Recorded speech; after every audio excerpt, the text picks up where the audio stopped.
안녕하세요. 오늘은 한강 작가님의 소년이 온다를 리뷰하도록 하겠습니다.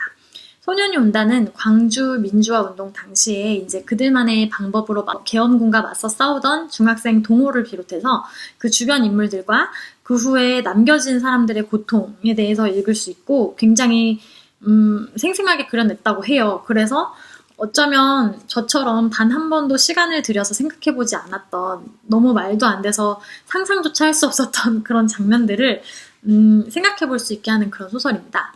저에게는 채식주의자 후에 두 번째 한강 작가님 소설이었는데, 여러분, 한강 작가님이 맨부커 인터내셔널 상을 수상하셨습니다. 채식주의자 저도 굉장히 재밌게 읽고 정말 한 자리에서 책을 덮을 수 없을 만큼 한 장 한 장이 드라마틱하고 정말 재밌는 소설이었거든요. 근데 이게 제 두 번째 소설인데, 이거는 사건의 무게가 주는 어두움 때문에 좀 괴롭긴 했지만 소설 자체는 정말 채식주의자만큼이나 독특하고 정말 여러 시점이 혼재하는 좋은 책이라고 생각이 듭니다. 저는 책에 관련한 페이스북 페이지도 굉장히 많이 라이크해놓고 소식들을 듣는 편인데요. 책 읽는당이라는 페이지에서 5월의 소설로 이제 여러 사람들이 같이 한 책을 읽는 그런 페이지인데, 그 소년이 온다라는 책을 선정한 것을 보았고 남모르게 저도 같이 하고 싶은 그런 느낌이 들었었고, 그리고 그 후에 이제 서점을 가서 이 책을 보게 됐는데 생각보다 표지도 너무 예쁘고 채식주의자가 주는 그런 느낌보다는 훨씬 좀 화사하고, 뭔가 저는 내용을 모르고 이걸 시작을 했어요. 그래서 구입을 하게 되었는데, 다 읽은 후 표지를 보게 되니까 뭔가 하얀 안개꽃이 좀 뭔가 추모를 뜻하는 것 같기도 하고, 안개꽃의 꽃말이 깨끗한 마음, 맑은 마음이라고 합니다. 무언가 깨끗한 마음, 맑은 마음이었으면 좋겠다, 그런 느낌으로 이 표지를 선택하지 않았을까, 그런 느낌도 들고, 정말 정교하고 미묘하고 치열하고 읽으면서 괴로움이 느껴지는 그런 소설이었어요. 책은 총 6개의 장으로 이루어져 있는데 6개의 챕터로 주인공 동호라는 중학생이 나오고, 동호와 정대는 이제 시위 행렬에서 걷다가 정대가, 동호의 친구인 정대가 총에 맞게 돼요. 그래서 정대를 찾아서 병원을 다니다가 도청까지 오게 되고, 그 당시에는 시위 공격으로 정말 희생자가 너무너무 많아서 이미 병원에 그런 병실이나 영안실이 다 차서 도청에서 시신을 보관했다고 해요. 그래서 이제 도청까지 오게 되고, 도청에서 이제 은숙 누나, 선주 누나, 진수영을 만나게 되고, 동호도 우연한 기회에 시신 수습을 이제 도와주게 되는 일을 하게 되거든요. 이제 두 번째 장으로 이어지면서 정대의 시점에서 자신의 죽은 몸을 바라보면서 주위를 맴도는 혼으로 나오게 되는데, 정말 읽는 내내 괴로우면서도 작가님의 그런 상상력이나 능력에 감탄하게 하는 장이 2장 검은 숨이라는 챕터였고, 그리고 3장에서는 1장에 나왔던 은숙 누나가 이제 사건 후에 검열 시대에 출판을 해서는 안 되는 책을 작업하고 있다는 이유로 신문을 당하고 뺨을 7대를 맞고, 그리고 살아남은 사람들의 죄책감과 그 지울 수 없는 상처에 관한 이야기들이 써져 있고요.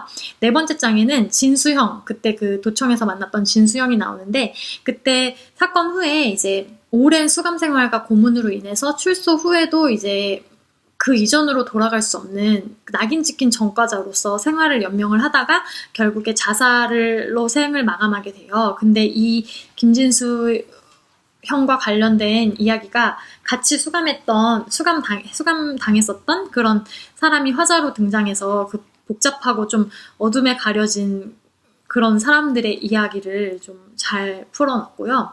그리고 5번째 장에서는 선주의 이야기로 여자로서는 상상할 수 없는 일을 당하고서도 아무에게도 증언조차 할 수 없고 살아도 사는 게 아닌 그런 삶들을 굉장히 통렬하게 묘사를 하고 있어요.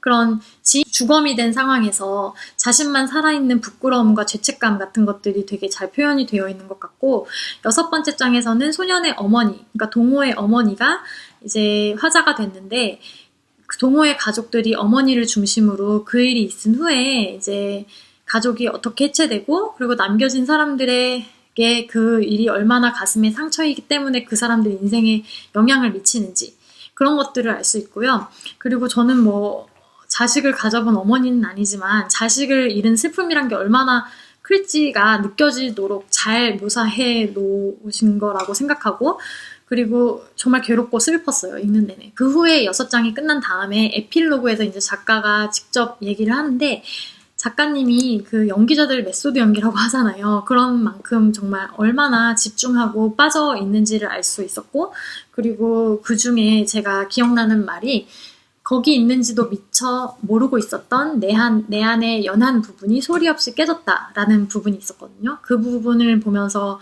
굉장히 여러 가지를 느끼기도 했고, 정말 이 소설을 읽으면서 굉장히 공감되는 문구였어요.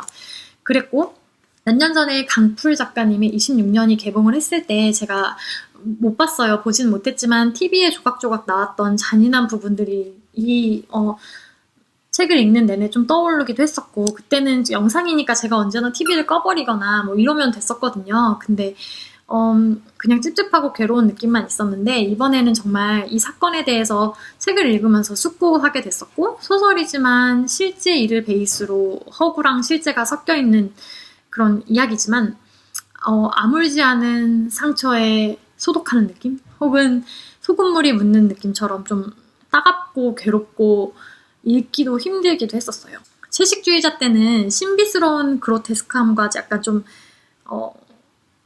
워낙에 독특함 때문에 좀 읽기 괴롭고 약간 무서운 느낌이 있었거든요. 근데 소년이 온다 이 책은 그 사건의 무게가 주는 괴로움이랑 그 다음에 또 다른 느낌의 괴로움과 슬픔이 정말 중간에 책을 중단해야 되는 게 아닌가 느낄 만큼 좀 괴롭게 했었고, 지금 제가 책을 다 읽고서 리뷰를 하기까지 꽤 여러 일이 지났거든요.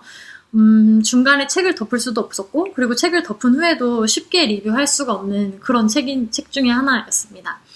5월은 제게 있어서 계절상의 좋은 날씨나 그리고 많은 좋은 날들 때문에 뭐 어린이날, 어버이날, 뭐 스승의 날, 성년의 날 등등 해서 긍정적인 느낌만 가득했는데, 앞으로 다가올 5월 18일에 대해서 생각해보게 하는 기회가 되는 책이었고, 기회를 주는 책이었고, 그리고 5월에 대해서도 새롭게 느끼게 하는 책이었습니다. 5월인 만큼 많은 분들이 정말 한강 작가님의 책에 들으셔서 소년이 온다를 같이 읽을 수 있으면 좋을 것 같고, 그리고 창비 블로그에서 제가 출판사 창비 블로그에서 봤는데, 작가님이 이 소설은, 소년이 온다라는 이 소설은 많은 독자들이 읽어주어야 완성되는 소설이라고 말씀을 하셨다고 해요.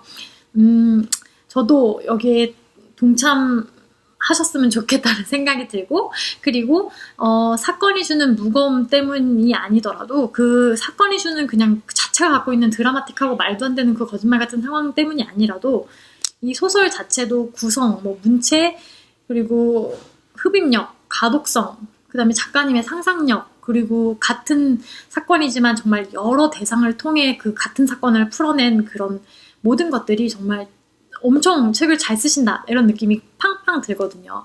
그래가지고 참 재밌는 소설이 아니었나 싶습니다. 소설적으로는. 요새 아마 새 책을 내신 것 같은데 휜인가? 저도 한번 빨리 읽어볼 기회가 있으면 좋겠고요.